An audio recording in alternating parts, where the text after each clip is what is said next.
Good evening. Hey guys. All right, so first of all, this is Mr. Roel. Good evening.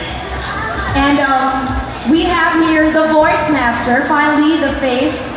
I mean, the voice has a face, talking to Mr. Pocholo Gonzalez. So first of all, we'd like to thank Hero TV for, well, bringing us, I mean, the fabulous heroes that you have for everyone to see. Thank you, Max FM, for inviting us. Okay, so can you please describe, can you please give us a little background as to, you know, which characters I mean, from what show they all come from? Well, as mentioned a while ago by the host, a lot of the characters here are seen on Hero TV, like for instance, Transformers. And then we have Megatron, but he's still at the back. Shy. He's still shy.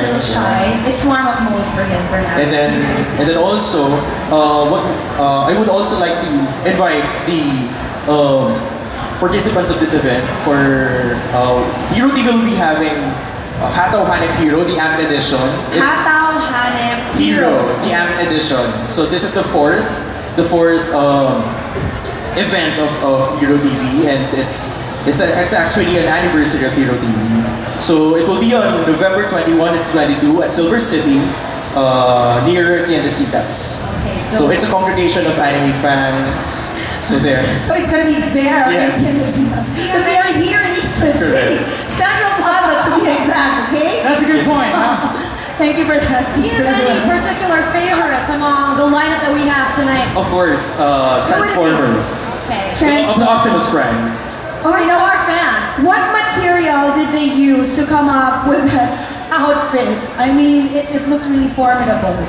Well, it's composed of synthetic materials, pyro, rubber, and a lot of resourceful ideas that are being mixed. So yun. These are the results. Parang super complicated. Yes. Imagine ko lang. A quick question, how long can someone actually stay inside that? Yeah, my expiration date, like the minute you put on the outfit, does the countdown begin? I can only last for like 10 minutes after that.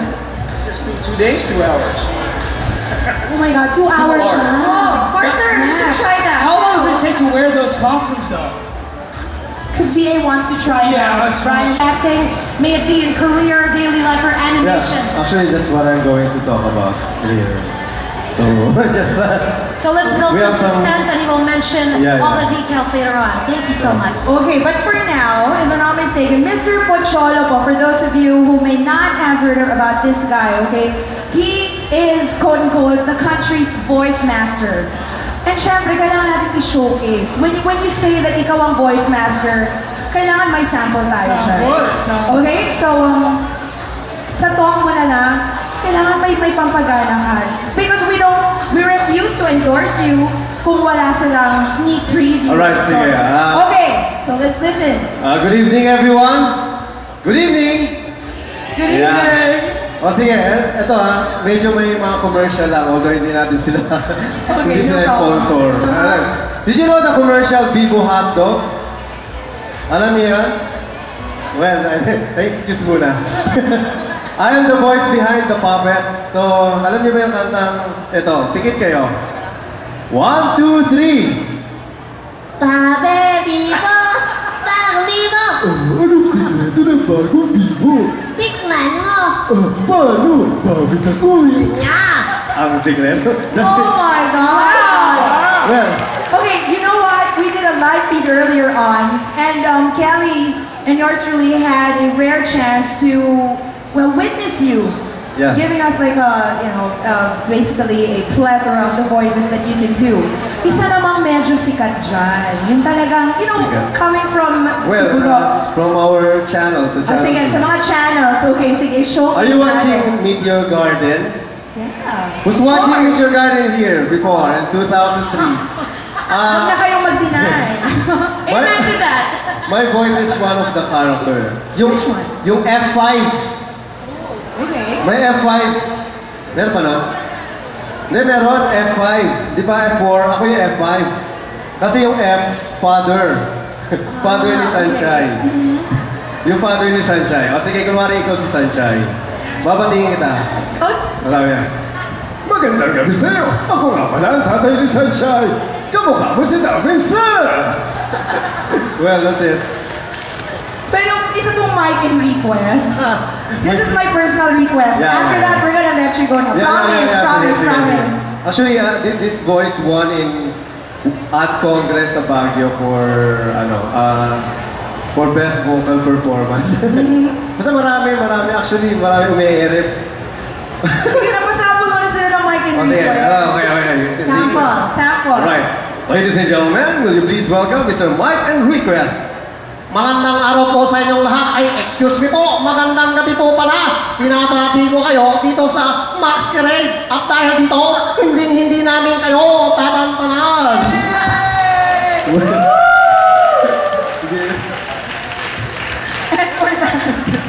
And for that, hindi nyo na kailangan pumunta sa event ni Mr. Pocholo who might display. Please invite them. Ngayon na? Yeah, sige, ngayon na. Kasi nagtanggap eh. Siguro sa talk ko na lang, kasama siya. Yeah, kaya na-invite mo sa talk. Saan ba?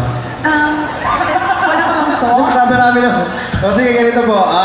I-invite na lang namin kayo sa Hataw Hanep Hero 4. Actually, it's an AMP edition dito sa Silver City. Magkakaroon po kami ng voice acting and dubbing competition. So yung mananalo po doon, magiging dubber po namin sa Hero TV. Yan. Alright, one more question for Pocholo. Did you ever use that, that voice character that you do for any prank calls or... Actually, doon sa PLDT. Before, matagal na. Pero, sorry. Grabe na. Tanong niya ako. Kailangan ko ng tips sa mga ganyan. Then marami. Almost all mga telecoms ginawa ko na. Like yung Globe, yung Michael V commercial. Yung 20 pesos lang, Globe, unlimited texting. Okay, and on that note, bumawi ka na. Palakpakan natin si Mr. Pocholo and also Mr. Ruel Ferrero of Hero TV. Yeah. Thank you so much for joining us this evening. And before mag-expire ang ating mga heroes, palakpakan din natin sila. A big round of applause, please. And just so you know, we're enjoying live coverage, by the way, courtesy of Hero TV and also Mix. Now, before we call in our next band... Kanina kasi walang tunog yung microphone ako. Well, I'm going to talk about the importance of voice acting in animation. Siyempre, sino po nanonood dito ng Hero TV? Taas ang kamay. Kung hindi po kayo nanonood, may mga anak nyo siguro or any young at heart sa family nyo. Sino po mahilig sa mga anime? Kilala niyo po ba to?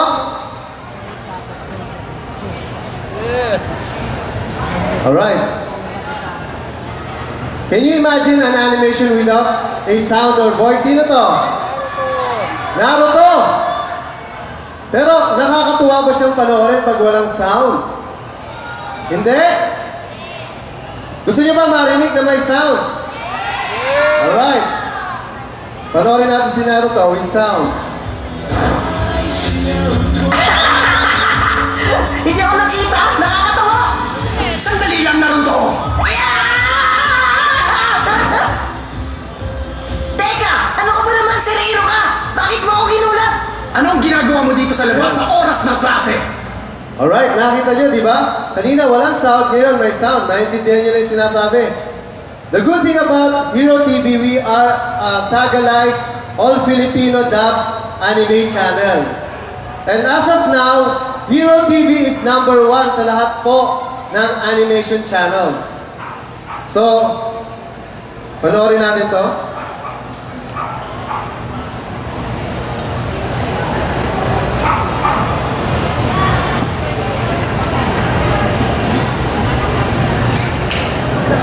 Since kanina nandito sila, Optimus Prime, gusto niyo marinig yung mapanood yung mga nagboses sa kanila. I live to serve you, Lord Megatron. Where is the cube? I am Optimus Prime. Spotlights. pheromone level suggests he wants to mate with the female. I just wanted to show him my talents. This looks like a cool place to kick it. What is that? How do you learn to talk like that? I've tried a lot of different voices against certain robots. It didn't work. Are you feeling I felt pretty good. Each Autobot, each Decepticon has a very specific personality. They're a primitive and violent race. Part of that's going to come from the casting of the voices, and their names have sort of a sense of who they are a little bit. You know, what is Jazz? Jazz has got to be a cool guy, right? How do you give a name like Jazz and not be cool? What's cracking, player? No, you got Megatron. You want a piece of me? You want a piece? No, I want 2 pieces. Brother always gets it. Hugo Weaving, voicing Megatron is very cool. And when we created this alien language,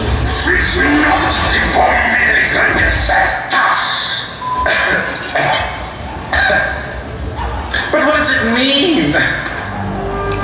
1986 was my last shot at it. I'm very glad we went with Peter Cullen on the voice. Transform and roll out! Can't imagine anyone else being Optimus. You want me to say Autobots? Autobots Recon. Yeah, you kids are getting like a little bit quieter. To have Peter Cullen on board as Optimus just really centered the movie. We were respecting the roots, but doing it in a whole different way. I have witnessed their capacity for courage. And though we are worlds apart, like us, there's more to them than meets the eye.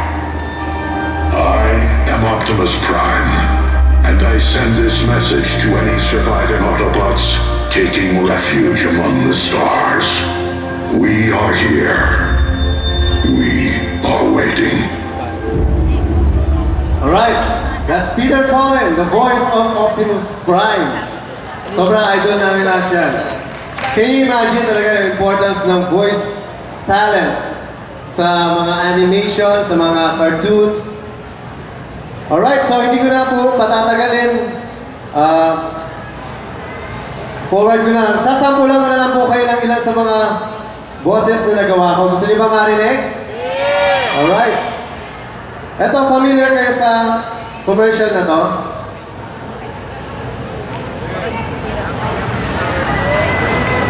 Ayaw na pong kanta. Ayan. Sipon yesterday! Sintomas ng Sipon is my game! Rhinos! Matuyo! Bahing! Did you know the voice of Siponyo? Kilala niyo po?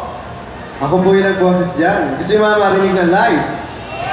Alright, sige. 1, 2, 3. Sipon is the name! Sintomas ng Sipon is my game!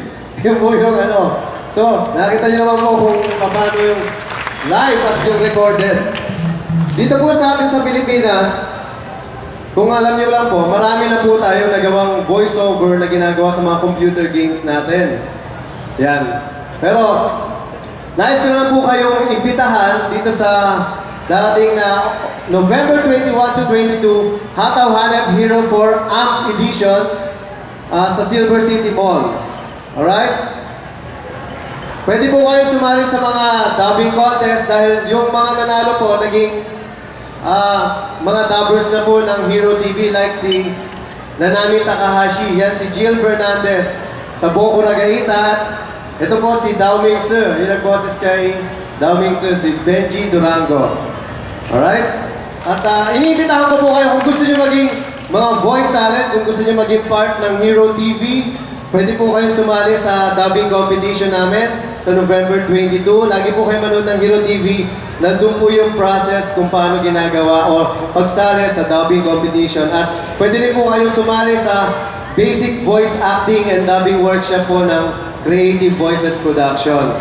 So, i-google nyo lang po, Voice Acting Workshop Philippines. Makikita nyo na po yung aming workshop doon. So, magandang gabi po sa inyo. Maraming salamat at God bless you all. Mabuhay.